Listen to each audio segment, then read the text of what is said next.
wakaaladda waxaanu kusoo kordhinay oo aanu buddig uga dhignay marka koowaad inaanu samaynay structurekii wakaaladda inaan waxbadan ka bedelay inaanu samaynay maxaan ku dhahdaaye waxa la yidhaha role model ama staff training aanu shaqaalaha iyaga siinay waxaanu wakaaladda kala wareegnay maalintaan imi 13 ceel baa wakaaladda u shaqaynayay maanta waxaa shaqaynaya 17 ceel waxaanu kusoo kordhinay 4 ceel oo cusub 2 ceel oo wakaaladda hore uga fadhiyay waanu kicinay ceel cusubna waxa qoday hay'adda UNICEF ceel cusub oo imika maanta xadhiga laga jarayna waxa qoday hay'adda World Vision oo ay kaashanayso fulinayso taakulo iyo wakaaladda biyaha Burco hay'adaasi waxay naga bixisay $930,000 halkay wakaaladda biyuhuna ay bixisay $26,000 oo qalabkiya waxaanu kaloo maanta la wareegnay 11 gaari baa wakaaladda kula wareegay maanta wakaaladda waxay jooga 18 baabuur 7 baabuur oo cusub baanu kusoo kordhinay wakaaladda biyaha Burco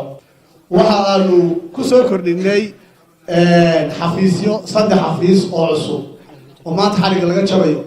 waxaanu la wareegnay wakaaladda 95,000 oo deyna maanta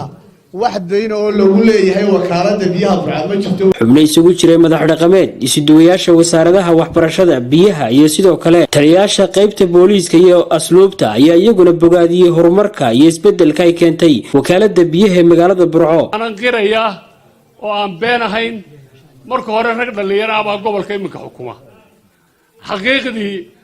iftiin baa ka muuqda leyd baa ka muuqata wax qabad baa ka muuqda fadhiyay waxaanu u mahad celinaa oo hambalyeynaa yacnidii wax qabadka ballaaran ee wax qabadkii maalintii lagu wareejiyay ballaaran ee uu ku sii gudbeeyay baanu mar koobaad iyo mar labaad u mahad celinaa maareeyaha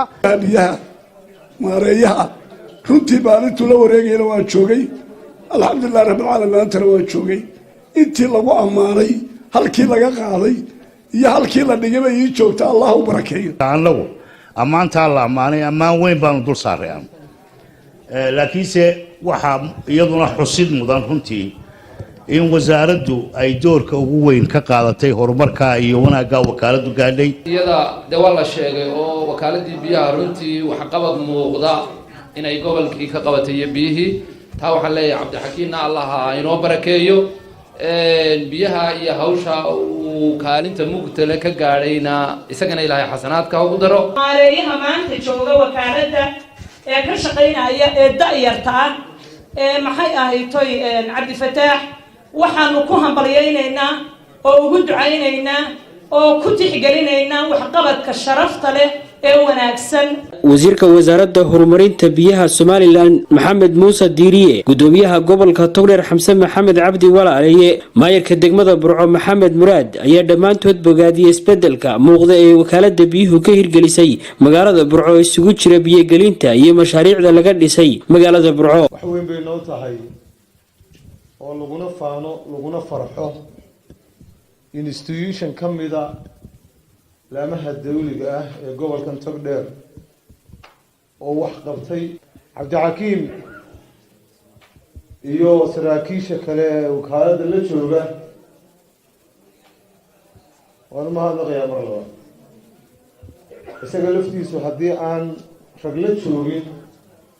oo hareero taagnayn siduu wax u qabtaa qof qulwa iska adatay sidaa daraadeed waxay halkan maanta ka muujiyeen in ay wakaaladda biyuhu ku tallaabsatay muddadaasi horumar aad iyo aad u ballaaran laakiin waxaan leenahay halka ay imika ka wadaan hawsha kala wada annaguna insha Allah biidnillaahi baari sidii aanu markii horeba idinkula barbar taagnayn ee idinkula shaqaynaynay ayaanu idinkula shaqayn doonaa iyo goobtan aynu joogno iyo golaha aynu joogno waxaan ka odhanayaa daayirta halkan maamulka loo dhiibay maareeyaha iyo ku-xigeenkiisa dhammaanba shaqaalooyinahooga aad iyo aad baan idin hambalyeynaya waayo waxqabadku isma qariyo aqalka aynu ku jiro iyo intan aynu imika xadhiga ka jirayna xafiiskaba aan dhaafsanayn baa ka markhaatiya waa joogay oo intani may jirin intan imika aynu joognaa ee xafiisyadan iyo hadharkan aad u samayseen iyo beewka intaa leeg hawlahan taale iyo howlkan aynu joognaa markaan joogay may jirin waxay muujinaysaa waxqabad